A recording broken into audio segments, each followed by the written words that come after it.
Aqui conosco no Repórter MT, o senador da República, José Medeiros. A gente vai conversar nesse instante, senador. Eu vou lhe questionar sobre, pedir a sua leitura dessa balbúrdia que está toda no cenário político nacional, não é? E, primeira coisa, Lula. Qual que é a leitura que o senhor faz dessa possível assunção do Lula em um ministério importante político do governo Dilma? Aí tem duas questões a serem analisadas e todas duas muito graves. Uma porque a ida dele para o governo, isso pressupõe de cara a queda da presidente, a queda em pé, vamos dizer assim, a morte em vida. Diz que a pior coisa é quando a pessoa morre em vida. Esquece de cair, né? Exatamente. Então, no momento que Lula entra ali, ninguém mais procura. Ela acaba o governo dela ali. Então, ofusca? É uma autodeposição. Não só ofusca, como ele que vai tomar todas as decisões.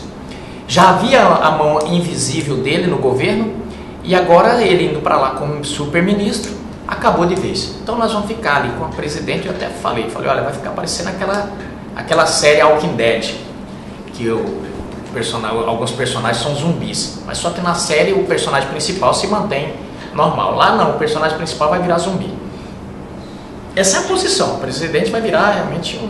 E agora nós estamos do presidencialismo, não é? Porque isso aí é Exato, uma característica típica do parlamentarismo. Nós vamos ter um primeiro-ministro e uma... Mas no caso ali nós vamos ter dois presidentes, né? Um de fato e um de direito. Um de direito.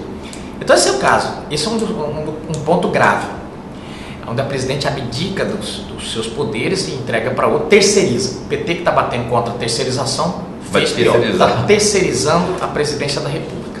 Isso é um ponto grave. O outro ponto mais grave ainda é o fato de que ele não está indo ali para salvar o Brasil, que eles estão vendo. Aliás, o Marquês de Maricá dizia que o último recurso dos canalhas é o patriotismo.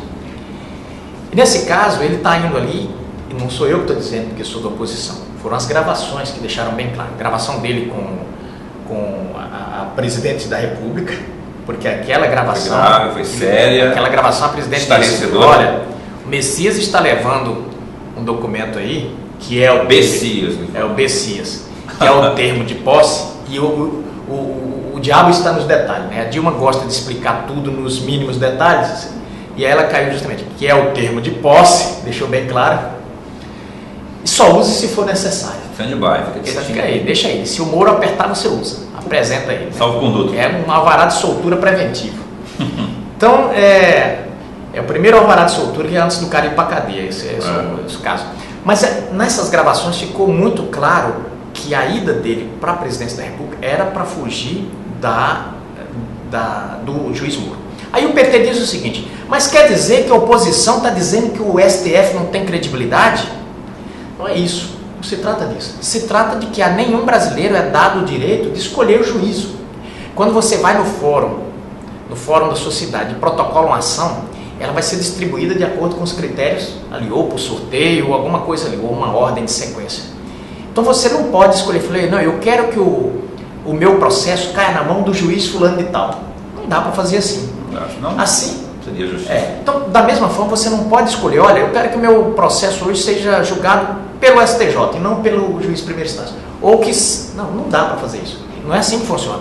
E no momento que eles fazem isso deliberadamente, conforme as falas do Rui Falcão, do Jacques Wagner, todos eles, era assim, olha, eles só têm uma escolha aí para o ministério, cara. O do Roberto Carlos que apareceu. O Roberto Carlos, então, aquele sociólogo, foi de uma clareza, parecendo as águas de Nobres aqui, tão claro.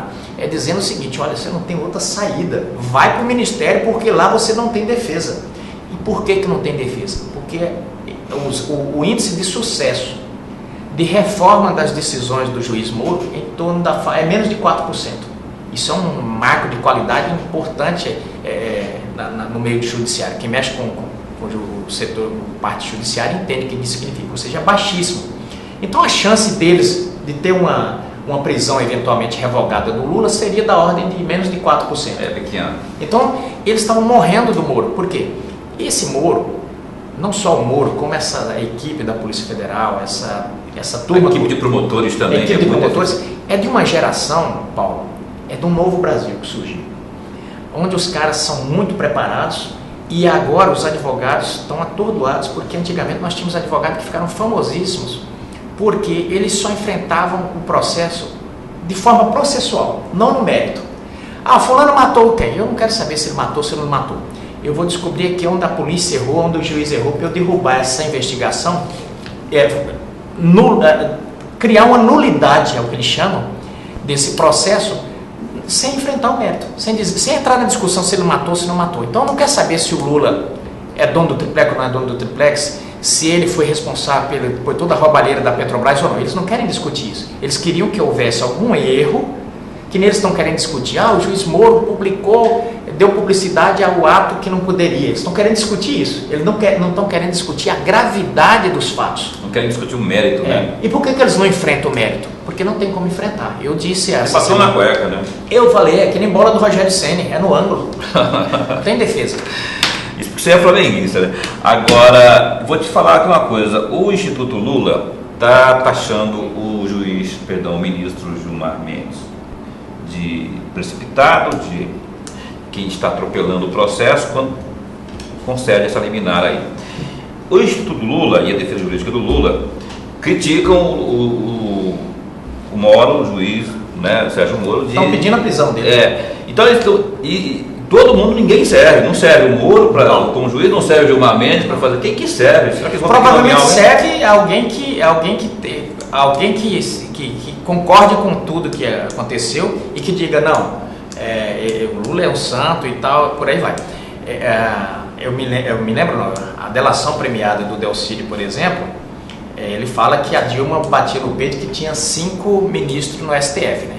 Então provavelmente o sonho deles é que isso fosse verdade e que caísse no STF e que pudesse livrar todos, né? Mas a gente sente que a banda não toca por aí. O Instituto Lula e os advogados têm tentado descredibilizar o juiz Moro e todo mundo e toda a Lava Jato, mas a gente tem que ver que não podia esperar outra coisa, né?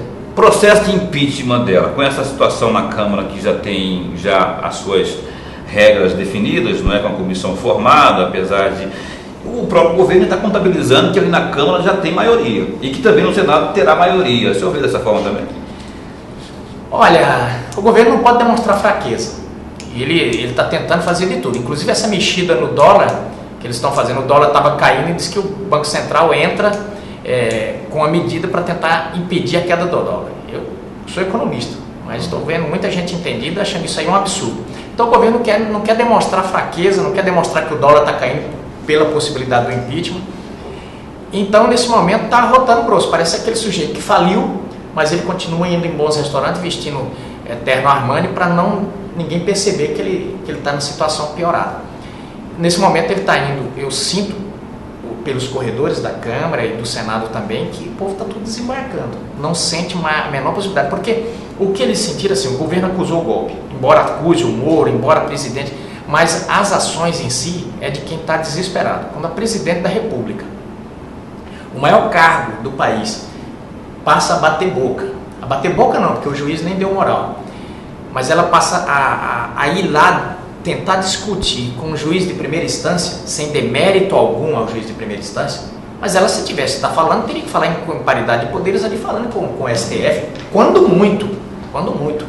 Mas não, ela começou a atacar na rua, um barraco, um barraco assim, parecendo o programa Sai de Baixo.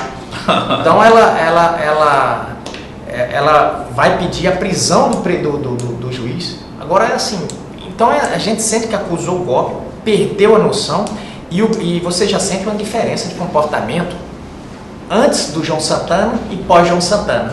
Você note que o comportamento do governo era mesmo ela ensacando o vento, ela dando aquelas improvisadas e dava aquelas lá, mas o governo tinha uma linha. Após o João Santana, você vê que tira para todo lado, fala os maiores absurdos, ataca sem pensar. E aí o resultado está aí, o governo já caindo para a bacia das almas. A gente sente que pelo menos nesse momento, a fotografia do momento lá no Senado e na Câmara é de que 40, 45 dias ela está fora.